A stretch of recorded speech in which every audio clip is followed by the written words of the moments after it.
Les amis, déjà, je suis hyper content de vous retrouver. Depuis quelques années, je crois que ça fait 2 ans et demi, donc ouais, ça fait quelques années, je fais des soirées jeux. Ça veut dire qu'une fois par semaine à peu près, je réunis entre genre 5 et 10 personnes, et on joue à des jeux de société à la maison. J'adore jouer, genre plus que beaucoup de gens sur Terre, j'adore le jeu de manière hyper compulsive. Du coup, je commence à avoir un peu d'expérience quant aux joueurs et aux types de joueurs. J'ai clairement repéré plusieurs types de joueurs. T'as le pessimiste, défaitiste. Super. T'as l'amnésique. Ah, c'est à moi? Le lent.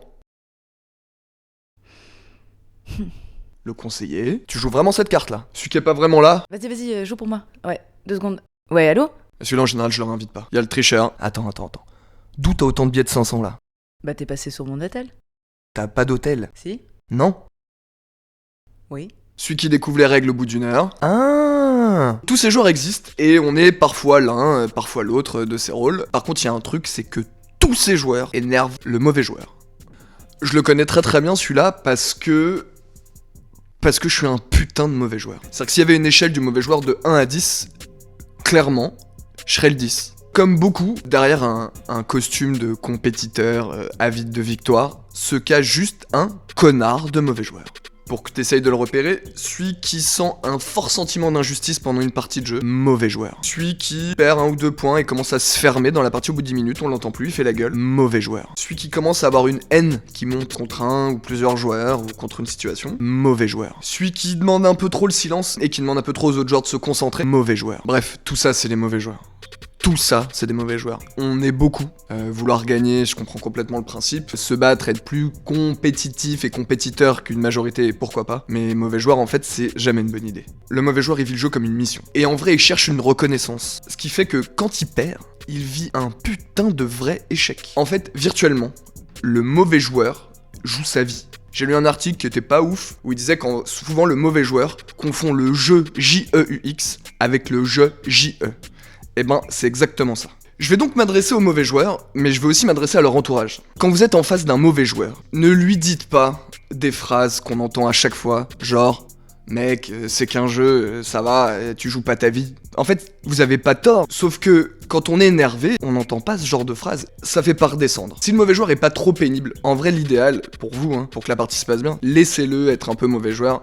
Si vous essayez un peu de le calmer, vous allez juste mettre de l'huile sur le feu. Ça veut pas dire que vous devez supporter les mauvais joueurs tout le temps, ça veut dire que si un mec est trop insupportable, et bon bah déjà l'invitez plus, jouez plus avec lui, ça c'est sûr. Mais il y a d'autres trucs, c'est que vous pouvez par exemple changer de jeu. Si le mec s'énerve tout le temps au même jeu, ça vaut peut-être le coup d'essayer de faire d'autres jeux, il y a peut-être des jeux où il va reprendre du plaisir et oublier un peu sa compétition de vie qu'il a mis au mauvais endroit. Ce que vous pouvez faire aussi, c'est le prendre à part parce que clairement c'est pas quelqu'un qu'il faut mettre devant des jurés et qu'il faut exprimer quand un truc va pas parce qu'il va évidemment mal le prendre. Je sais très bien de quoi je parle. L'idéal c'est la fois d'après, vous allez le voir et lui dites écoute la dernière fois, mec t'étais pas très relax, moi je veux bien refaire une partie ce soir mais genre essaye d'être plus cool, tu vois. Je kiffe jouer avec toi, genre valorisez-le un peu, genre c'est vraiment sympa de jouer avec toi mais s'il te plaît t'énerve pas sinon c'est chiant, sinon on change de jeu ou on joue plus avec toi. Les mauvais joueurs, je vais vous parler et je me parle à moi en même temps. Je fais cette vidéo un peu comme une thérapie aussi. En fait, j'ai eu l'idée de faire cette vidéo parce que j'étais, mais il y a vraiment pas très longtemps, là, une de soirée jeux que je fais comme d'habitude. Et il y a un jeu qui m'a pas trop plu parce qu'on amène plein de nouveaux jeux. D'ailleurs, je vous en parlerai peut-être dans d'autres vidéos parce que j'ai découvert des jeux vraiment fous. Et ça, j'aimerais bien aussi le partager avec vous. Mais j'ai un pote qui a ramené un nouveau jeu, qui avait un système de jeu qui avait l'air sympa et tout. Et genre, je trouvais que seuls les teubés, les gens qui réfléchissaient bêtement à des moments du jeu gagnaient et que moi, parce que j'étais trop intelligent, je perdais en fait. Clairement ça existe pas, il n'y a pas de choses dans la vie où on est trop intelligent, il y a parfois où on réfléchit trop pour des choses qui doivent être plus instinctives, ça d'accord, mais quand on pense que tous les gens autour de nous sont des cons, en général c'est que le con c'est nous. C'est une phrase qu'il faut toujours avoir en tête, quand il y a que des connards dans une pièce, c'est que le connard c'est toi. J'étais dans cette soirée et je me suis dit putain mais je passe pas un bon moment, je suis en train de faire la gueule alors que j'ai des amis. En plus il y avait que des gens que j'aime vraiment beaucoup. J'avais aucune raison d'être pas content en fait. Et j'ai eu l'idée de taper mauvais joueur dans Google pour voir déjà ce que disaient genre les sites un peu de psychologie machin. Puis j'ai commencé à réfléchir, j'ai lu un bouquin qui parlait un peu de ça. Les mauvais joueurs. Tout mettre en œuvre dans un truc et perdre, c'est hyper dur. Mais en fait ça s'appelle juste une épreuve. Quand tu te bats et que t'échoues, c'est une épreuve.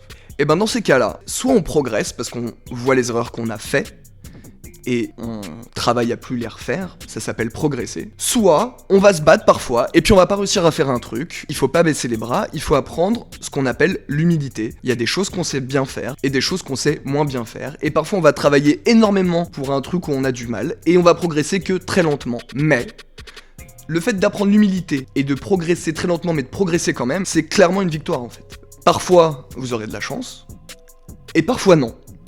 Et ben ça en fait, ça s'appelle la vie. Ça sert à rien de dire putain, de toute façon les dés sont pas avec moi, ouais, non. Oui, ok, ce soir les dés sont pas avec toi. Oui, tu es un chat noir ce soir. C'est pas grave.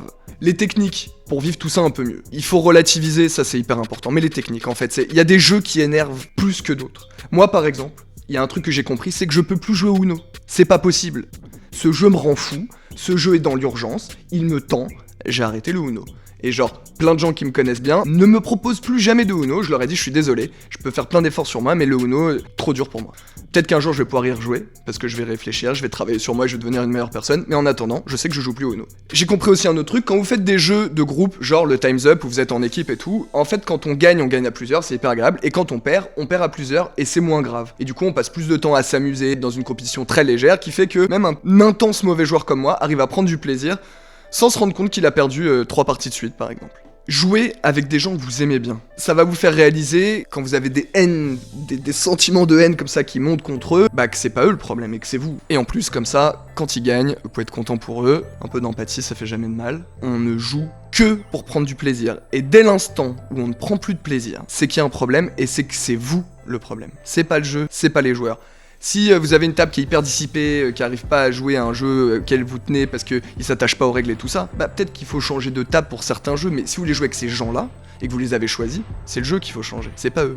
Bon, il y a des joueurs qui sont des joueurs professionnels, que ce soit des joueurs de jeux vidéo, des jeux de société ou des jeux de société professionnels, je sais pas trop. Si vous n'êtes pas un professionnel et que votre salaire ne dépend pas de la victoire, on est bien d'accord que jouer c'est juste pour prendre du plaisir avec des potes. Il faut apprendre à prendre du plaisir autrement, dans le jeu j'entends, qu'en étant meilleur que les autres. Le but, c'est d'être bon, parce que c'est agréable, mais genre de passer un bon moment en fait. C'est hyper simple ce que je raconte là, mais moi j'ai besoin de l'entendre. Donc si j'ai besoin de l'entendre, c'est sûrement qu'il y en a d'autres qui ont besoin de l'entendre. Progresser, être humble, se dépasser, être avec des gens bien, c'est ça une bonne soirée jeu, c'est ça une vraie victoire. Pensez à faire des soirées jeux avec les amis, parce qu'en fait c'est vraiment l'excuse qui permet de se réunir, d'avoir un but commun, les gens viennent avec plaisir et on crée des liens plus forts, et c'est hyper cool de voir que chacun a des formes d'intelligence qui sortent dans certains types de jeux et d'autres, donc changez de jeu, jouez pas toujours au même, variez les jeux, vous allez voir à quel point on redécouvre des amis et on redécouvre des vraies bonnes soirées. C'était River le vrai, j'espère que cette vidéo vous a plu. Mettez en commentaire si vous êtes des mauvais joueurs et que vous avez trouvé des techniques pour vous calmer. Pour l'instant on n'est pas encore très nombreux sur la chaîne, donc je peux répondre à vos commentaires. Venez me voir sur Instagram, parlez-moi en DM et tout. Je vous fais plein de bisous, hyper content encore d'avoir pu partager ça avec vous. À vite.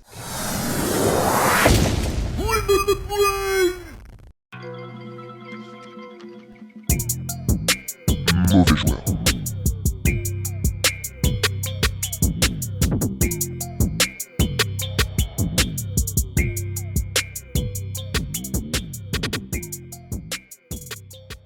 Mauvais joueur.